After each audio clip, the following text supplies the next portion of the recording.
cet épisode, nous sommes en compagnie de Monsieur Donald Olo Nguema, un ancien salarié devenu entrepreneur. Il est aujourd'hui le créateur et le gérant des Huileries d'Afrique Gabon, un projet agro-industriel qui devient pionnier sur le marché de l'agro-transformation de l'arachide local. L'usine s'apprête à lancer ses premières productions. Pourquoi avoir choisi ce pari? Il va nous répondre et avec lui, nous aborderons les défis et les opportunités dans ce secteur. Bienvenue sur Impact, votre programme aux invités exceptionnels, aux expériences de vie uniques, des sources de motivation incroyables. Vous allez les entendre au fil des épisodes, ces hommes et ces femmes qui font bouger le Gabon. Nous sommes sur un site particulier, l'usine des Huileries d'Afrique Gabon, du promoteur Donald Olo Nguema. Merci d'avoir accepté notre invitation. Merci à vous. C'est un plaisir en tout cas. Alors ce projet innovant, et si vous nous en parliez? Merci beaucoup déjà d'être à cette usine. Cette usine, c'est un rêve. Elle a trois unités de transformation, voilà, d'une capacité globale de l'ordre de 4 à 5 000 tonnes par an. Donc vous avez une unité qui peut faire de l'huile d'arachide, donc sur des quantités d'un litre. Vous avez une autre ligne qui peut faire du beurre de cacahuète, à peu près 1,2 million de beurre de cacahuète par an. Et vous avez une autre unité qui, elle, va faire des cacahuètes de bouche, à peu près 3 millions de sachets de cacahuètes de bouche par an. C'est un objectif très ambitieux qu'il faut travailler à atteindre. Quel est votre plan d'action? Comme j'ai dit tout à l'heure, nous avons une usine qui peut transformer 4 000 tonnes. Donc la première des choses, ça va être déjà de pouvoir trouver 4 à 5 000 tonnes déjà sur le marché gabonais, transformer ces matières premières brutes pour en faire des matières premières à valeur ajoutée. Troisièmement, ça va être commercialisé. C'est un plan de production de la matière première, en résumé, sur l'aspect agricole. C'est un plan sur la transformation pour pouvoir mettre toutes ces machines en marche, et c'est un plan de distribution pour pouvoir le mettre sur le marché afin que tous les Gabonais puissent en bénéficier. Une véritable stratégie de croissance en tout cas. Vous avez quitté le salariat qui pourtant n'était pas mal pour vous, pour l'entrepreneuriat. Qu'est-ce qui a dicté, qu'est-ce qui a motivé votre choix? Plusieurs choses ont motivé. C'est vrai qu'après presque 20 ans dans le management de haut niveau, au niveau commercial, j'ai entrepris cette aventure parce que j'ai d'abord eu un rêve. Voilà, j'ai d'abord eu un rêve parce qu'il faut comprendre que l'entrepreneuriat, c'est d'abord une initiative. Après, c'est de la créativité. Une initiative personnelle. Une initiative personnelle.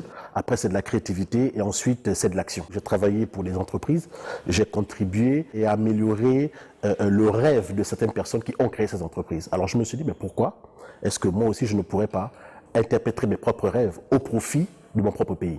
Et c'est pour ça que je me suis lancé dans cette aventure. Au regard de mon expérience, de ce que j'ai vécu dans l'agro-industrie, parce que j'ai quand même passé 10 ans dans l'agro-industrie, dans une grande entreprise sucrière de la place, et cela m'a permis de comprendre le fonctionnement de l'agro-industrie, de comprendre les contours, les difficultés, et puis de voir qu'on peut également dans le Gabon, au détriment d'avoir des capitaux étrangers qui viennent développer le Gabon, pourquoi nous, en tant que nationaux, nous ne serons pas capables de pouvoir également développer de l'agro-industrie pour faire également de l'emploi.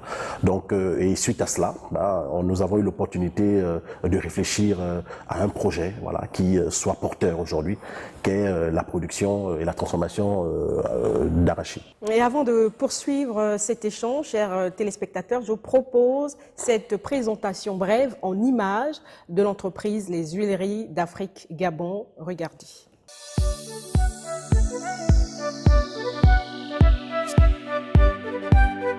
Située dans la commune d'Akanda, la société Huilaf Gabon est un complexe de transformation agro-industrielle à 3 segments, à savoir la production d'huile végétale raffinée, la production de beurre de cacahuète et celle des dérivés de bouche issus de l'arachide.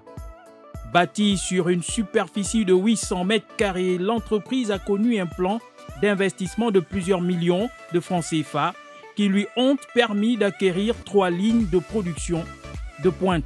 Cette machine décortiqueuse-là, avec ces 3 compartiments, elle peut décortiquer à peu près 1000 kilos par heure, donc à peu près 20 sacs de 20 kilos par heure. Donc, c'est la première étape dans la transformation. Dès qu'on a fini de décortiquer, on a maintenant la phase ici où la magie commence à s'opérer. Cette machine, c'est ce qu'on appelle un torréfacteur. Le torréfacteur lui permet de chauffer l'arachide. Et il chauffe l'arachide à peu près à 200-300 degrés. Et dès qu'il sort à travers ce conduit, voilà, à travers ce conduit, il sort, comme c'est complètement électrique, il sort et il vient vers cette machine qui fait, c'est une sorte de ventilateur. Voilà, donc il refroidit l'arachide jusqu'à un certain niveau. L'éplucheuse, elle enlève les peaux. Quand l'arachide arrive, vous avez une peau qui recouvre la noix. Elle enlève les peaux. Et ensuite, ce qui est intéressant, c'est que les peaux, on peut les recueillir ici. Et ces peaux qu'on peut recueillir, elles peuvent servir pour tout ce qui est biofertilisant. Là, vous avez un broyeur qui permet de rendre l'arachide très, très, très fine. Et quand ça commence à être broyé, elle finit d'être broyée, elle vient maintenant vers cette petite marmite qui permet de pouvoir la mélanger avec tout ce qu'on aura comme formulation sucrée, au lait, tout ce qu'on veut dessus. Et ensuite, le beurre maintenant passe à travers ce conduit, arrivé directement ici, on n'est plus en contact avec le beurre, pour vers cette grande marmite qu'il y a ici qui permet de stocker. Donc ici, vous avez la première partie qui est la production. Et à partir d'ici maintenant, vous avez l'usine maintenant qui permet la partie qui permet le conditionnement. Donc l'huile passe à travers ce conduit en bas, à travers ces moteurs. Et elle arrive ici, d'accord, sur cette partie. Et vous avez là la partie qui permet de remplir. Vous avez un remplisseur avec 2 cavités qui permet de le remplir. Et elle suit avec ce tapis roulant jusqu'au fond, ici. Donc les pots arrivent ici, directement. C'est ce qu'on appelle un scelleur. Donc ici, on a fermé. Cette machine permet de le sceller. Ici, elle permet d'habiller, de l'habiller avec tout ce que vous avez comme emballage. La dernière étape, c'est ici. Elle permet de pouvoir sceller parce qu'à chaque fois, vous avez toujours dans le pot un petit aluminium qui protège. Donc cette machine-là, en passant ici, elle permet de pouvoir sceller l'aluminium à l'intérieur du pot. Et la fardeleuse, avec toutes les techniques nécessaires, elle va permettre de pouvoir l'habiller avec un film thermorétractable qui va l'habiller avec une certaine température pour qu'au final, quand le pot sort, il va sortir pour arriver dans ce format habillage. Et dès que c'est prêt à être commercialisé, prêt à la vente. Ici, on commence toujours par la matière première. Voilà, les arachides, ici, que nous avons là. Donc ces arachides-là passent par un torréfacteur, ce torréfacteur ou bien l'autre torréfacteur. Ensuite, il arrive ici directement vers cette machine qu'on appelle un extracteur d'huile. Et ici, l'huile est extraite à chaud. Donc quand elle est extraite à chaud, on recueille l'huile dans ces 2 cavités parfaitement filtrées. Lorsqu'elle est filtrée ici à travers les différents filtres et tout, l'huile est encore brute. Dès qu'elle sort d'ici, elle passe directement par un conduit pour la raffineuse. Voilà. Donc la raffineuse, elle permet de pouvoir stocker l'huile chauffée, de pouvoir y mettre des éléments de traitement qui permettent de raffiner l'huile. Après le raffinage, vous arrivez maintenant dans la partie embouteillage, voilà, avec 2 cavités qu'il y a derrière. Un agent se met ici, voilà, directement. Il le remplit. Ici, vous avez des bouteilles qui sont directement fabriquées là-bas. Et après, vous avez un autre agent qui est ici qui permet de faire le scellage et l'étiquetage. Et voilà ce que vous donne les différentes bouteilles. Donc là, vous avez 2 types d'huile. Vous avez une huile moins raffinée, une huile plutôt plus raffinée avec eau noire. Voilà ce que ça va donner. Alors ici, nous sommes dans la petite unité. Ah, c'est l'unité ici qui va faire spécifiquement les cacahuètes de bouche. Voilà. Et donc, on a à peu près 5 machines avec des spécifications différentes. Vous avez cette machine-là qui est une enrobeuse. Elle permet d'enrober l'arachide avec la farine. Donc l'avantage, c'est qu'au moins on pourra acheter la farine en local avec les entreprises que nous avons en local. Elle enrobe la farine. Dès qu'elle finit d'être enrobée, vous avez cette machine qui est une friteuse. La friteuse, elle permet de frire les arachides à une certaine température. Et automatiquement, vous avez ici une sorte de pelle qui est automatiquement gérée, voilà, pour pouvoir faire le mouvement. Et une autre pelle qui amène l'arachide grillé vers cette machine qu'on appelle la déshuileuse. Vous avez cette autre machine qu'on appelle une assaisonneuse. Et c'est elle qui permet d'assaisonner pour faire selon la production du jour. Ça peut être du paprika, ça peut être du curry, ça peut être du sucré. Et dès qu'elle finit d'assaisonner, vous avez ces 2 machines-là qui sont des ensacheuses, voilà, qui permettent de pouvoir remplir dans des sachets vers cette table rotative. Huilaf Gabon, qui veut aller plus loin, envisage de se lancer dans la fabrication d'autres produits comme la farine alimentaire, le savon, le charbon écologique ou encore les aliments pour animaux. Les huileries d'Afrique Gabon, pourquoi l'huile d'arachide? Qu'est-ce que vous visez en choisissant ce secteur? Bon, disons pourquoi l'huile d'arachide, j'irais même beaucoup plus loin. Je dirais même pourquoi les oléagineux. Parce que l'arachide fait partie de toute la classe de l'oléagineux. En fait, c'est toutes les matières premières qui peuvent produire de l'huile. Il faut déjà comprendre que d'un point de vue purement d'abord économique, l'arachide, c'est pratiquement 172 millions de tonnes de consommation dans le monde. Et l'huile d'arachide, ça a une valeur d'à peu près, en 2024, de l'ordre de 90 milliards de dollars. Pour à peu près, dans les 3 ou 4 prochaines années, on sera autour de 110 à 115 milliards de valeurs.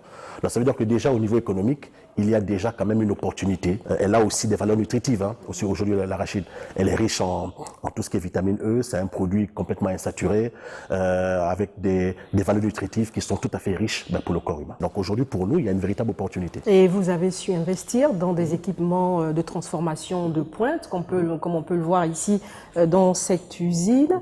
Quelles ont été les options, vos options de financement? Était-ce des fonds propres, de l'accompagnement de l'État, des partenariats? Alors, Chérel, c'est des crédits bancaires peut-être? Ah non, vous savez, moi j'ai toujours dit une chose, c'est que avant de demander ce que l'État peut faire pour toi, il faut que toi tu fasses pour l'État. Voilà. Aujourd'hui, comme je l'ai dit tout à l'heure, j'ai eu un rêve, j'ai eu une opportunité et je l'ai fait sous fonds propres. C'est des sacrifices quand même de plusieurs années. Voilà, c'est 60% de mon salaire que je prenais pour pouvoir réaliser cette usine. C'est tout ce que j'ai vendu comme voiture, tout ce que j'ai vendu comme terrain m'appartenant pour pouvoir le réaliser. C'est des nuits de sommeil. Les portes n'ont pas forcément été ouvertes comme je le souhaitais. J'ai cogné à des portes pour qu'on puisse m'appuyer, m'accompagner, sans pour autant forcément demander de l'argent pour acquérir des machines, mais déjà au moins ne fût-ce qu'un accompagnement financier qui me permet au moins de lancer l'usine. Ça a été compliqué, ça a été dur, c'était difficile. D'aucuns comprenaient le projet, mais sans avoir la possibilité de vous accompagner. D'aucuns ne comprenaient pas le projet, n'ayant pas forcément confiance en vous. Qu'est-ce qui vous a aidé à tenir? La vision. On entend bien, ça non, la vision, facile. La vision et la résilience. Parce que, comme je dis toujours, c'est que l'entrepreneuriat aujourd'hui permet de faire découvrir une certaine facette de votre caractère que vous n'avez pas avant. Moi, par exemple, lorsque j'étais salarié, voilà, il me suffisait d'attendre la fin du mois pour vivre aisément, heureux, tranquille, en ayant mon salaire et puis en subvenant à mes charges. Quand vous êtes aujourd'hui entrepreneur, vous ne dépendez plus d'un salaire, c'est-à-dire que le 25, vous ne le comptez plus, vous dépendez directement de ce que va générer votre activité. Donc aujourd'hui, il est clair que c'est de la résilience qu'il faut avoir. Il faut avoir une énorme résilience parce que tous les jours ne sont pas roses. Tous les jours sont un combat pour faire en sorte que vous fermez votre usine. Tous les jours sont un combat pour que vous vous découragiez. Et elle peut venir de partout, elle peut venir de votre famille, elle peut venir de vos amis, elle peut venir de la situation, elle peut venir des conflits, elle peut venir de la conjoncture, tous les jours. Mais ce qui vous donne la force de pouvoir toujours avancer, c'est de voir les opportunités qu'elles peuvent avoir. Lorsqu'on veut atteindre un objectif, il faut qu'on se donne les moyens. C'est un travail qui s'est fait sur 4 ans. D'avoir une machine aujourd'hui, 2 machines demain. Est-ce qu'aujourd'hui, vous appréhendez les obstacles que vous pourrez avoir à l'avenir en tant qu'agro-transformateur? Déjà, au niveau des équipements, je pense qu'on est déjà quand même très bien en ce qui concerne les équipements qu'on a pour pouvoir satisfaire la demande dans un certain portefeuille de produits qu'on peut lancer. Maintenant, on peut appréhender, par exemple, plutôt l'approvisionnement de la matière première. Ça, c'est le plus important. Parce qu'aujourd'hui, il ne peut pas avoir d'agro-industrie sans avoir d'agriculture, parce que moi je transforme ce qui est produit. Et il y a un moment, sinon des moments certainement, dans cette formidable aventure finalement qui vous rendent fiers aujourd'hui? La fierté, c'est déjà que vous-même vous vous intéressez, que la télé déjà s'intéresse déjà à moi. Ça veut dire que quelque part, vous créez de la valeur. Un simple Gabonais, j'ai réussi avec une idée, avec le courage de pouvoir monter une telle usine. Quelque part, c'est une fierté. J'ai été quand même le pionnier et ça veut dire que quelque part, quand vous êtes pionnier, vous allez attirer d'autres personnes à vous. Donc c'est aussi toute une fierté de contribuer à l'essor économique de l'agro-industrie nationale gabonaise. Et donc, les premières productions sont imminentes. Oui. Que prévoyez-vous en termes de chiffres, la quantité de production, le prix de vente et comment va se passer la commercialisation? Tout à l'heure, je vous ai dit qu'on a une usine qui peut transformer 4-5 000 tonnes d'arachide. 4-5 000 tonnes d'arachide, c'est-à-dire que si l'usine évolue à plein régime, on peut produire entre 800 et 900 000 bouteilles d'huile par an. Et vous avez le segment qui va faire les pots de beurre de cacahuète nature et crémeux, autour de 1,2 million par an. Et puis vous avez la cacao de bouche qui fera à peu près 3 millions de sachets. Donc ça, ce sont les perspectives que nous avons sur la capacité de l'usine. Le prix de vente? Le prix de vente aujourd'hui, on est en discussion, en échange avec la Direction générale des prix. Il faut que cette huile soit accessible à tout le monde et qu'il y ait un prix attractif. C'est l'objectif. Donc on sera autour de 1000 à 1100 francs, 1200, en fonction surtout de l'achat de matières premières. Parce que pour nous, c'est pour ça qu'on a un programme qu'on va lancer justement avec les autorités qui va nous permettre aussi d'avoir une matière première moins chère. Si nous avons une matière première locale moins chère qui nous permet de pouvoir rentrer dans nos coûts, rien ne nous empêchera d'avoir une huile au final qui sera accessible à tout le monde. Et enfin la commercialisation, comment c'est? Et la commercialisation aujourd'hui, nous, on est en train de discuter déjà avec les plus grands distributeurs du pays, qui ont des réseaux quand même de distribution quand même très développés. Il faut dire aussi une vérité, c'est que le niveau de production que nous avons ne peut pas permettre immédiatement de couvrir toute la demande nationale. C'est pas possible. Parce que nous avons une usine qui fait 5 tonnes jour. Une usine qui fait 5 tonnes jour, vous avez à peu près 800 000 bouteilles par an. Laissez-moi vous dire que c'est même pas tout Libreville que ça va couvrir. Ça veut dire que demain après-demain, il y a des investissements qui sera nécessaire à faire pour augmenter la capacité de production. C'est pour ça qu'en fonction de ce que les organismes de financement, par exemple la BCEG que je salue, qui a pris à bras le corps notre projet pour nous soutenir en fonction de l'enveloppe qui sera mise en place, nous pourrons adapter bien évidemment cette production. Donc aujourd'hui, la BCEG à ce niveau de l'entreprise, à ce niveau de l'usine? Oui, la BCEG aujourd'hui, c'est vrai que c'est l'entreprise qui accompagne aujourd'hui les entrepreneurs. Maintenant, il y a différentes catégories, types d'entrepreneurs. Vous avez des entrepreneurs qui viennent avec des dossiers déjà ficelés et qui souhaitent un investissement sur toute la chaîne depuis l'acquisition des équipements jusqu'à la fin. Nous, par contre, j'ai déjà quand même acheté des équipements, et donc ce qui était souhaitable, c'est d'avoir tout ce qui était fonds de roulement. Parce que le fonds de roulement aujourd'hui, l'arachide constitue 60% de l'ensemble de mes charges. Donc 60%, il est clair, il faut organiser la filière, il faut trouver les moyens pour pouvoir l'acheter. Et vous serez extrêmement lié aux agriculteurs et aux coopératives, oui, car c'est auprès d'eux, oui, que se retrouve votre matière première, qui est l'arachide. Comment vous êtes-vous organisé? Est-ce que vous avez déjà un réseau? Nous avons réfléchi à mettre en place un programme que nous avons appelé le programme Owonowa. Owonowa, ça veut dire notre arachide, l'arachide du terroir, voilà, le produit du terroir, le Made in Gabon. Et donc, nous avons des agriculteurs avec qui nous sommes en train de travailler, mais l'existence de la quantité d'arachide locale ne peut pas forcément satisfaire immédiatement le besoin en production de l'usine. Ça veut dire qu'il faut mettre en place un programme. Et ce programme-là, c'est vous avez appelé Owonowa, qui va consister à pouvoir trouver sur le marché entre 5 et 10 000 tonnes d'arachide pour satisfaire l'usine. Il y a cette question sur l'urgence de structurer les filières agricoles au Gabon pour mieux valoriser nos cultures. Avant de vous exprimer sur ce sujet, nous allons écouter de petits planteurs très engagés que nous avons rencontrés à l'Institut Village Graines de Bolokoboué de l'ONG IDRC Africa, une ferme école pour la formation des jeunes en entrepreneuriat agricole. On regarde.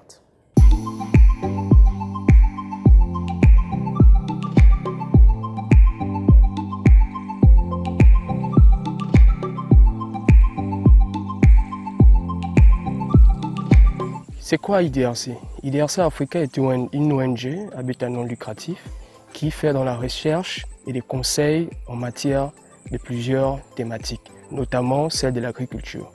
Et IDRC a fondé cet institut de formation qui est l'Institut de formation agricole de Bolokoboué, village agricole graine de Bolokoboué, dans la formation de l'entrepreneuriat agricole, dans l'élevage, le maraîcher et la pisciculture et bien d'autres. Alors, ici, l'ONG IDRC Africa a mis une formation duale qui existe déjà dans des pays hôtes comme l'Allemagne et le Japon. La formation duale qui a 75% de pratique et 25% de théorie. Ici, nous formons des jeunes chefs d'exploitation, des jeunes dans l'entrepreneuriat agricole. Alors ici, nous faisons dans l'essai et l'adaptation de semences. Comme vous pouvez le constater derrière moi, nous avons du soja et nous avons du maïs. Ce sont des stagiaires qui sont ici, qui viennent apprendre l'agriculture, l'entrepreneuriat agricole. Ce sont eux qui plantent. Donc nous formons ces jeunes eux-mêmes à entretenir, à maîtriser l'itinéraire technique de chaque culture que vous voyez sur le site jusqu'à la récolte. Moi-même, je sors d'une cohorte de 50 jeunes qui ont été formés ici. Et bien avant moi, il y avait d'autres jeunes qui ont déjà été formés Donc nous sommes dans les 1500 jeunes de formation de gens. Et la plupart des jeunes qui sont intéressés par la formation, ce sont déjà des pères et des mères de famille. Donc ils ont ce besoin qu'ils veulent nourrir leurs enfants, leur famille.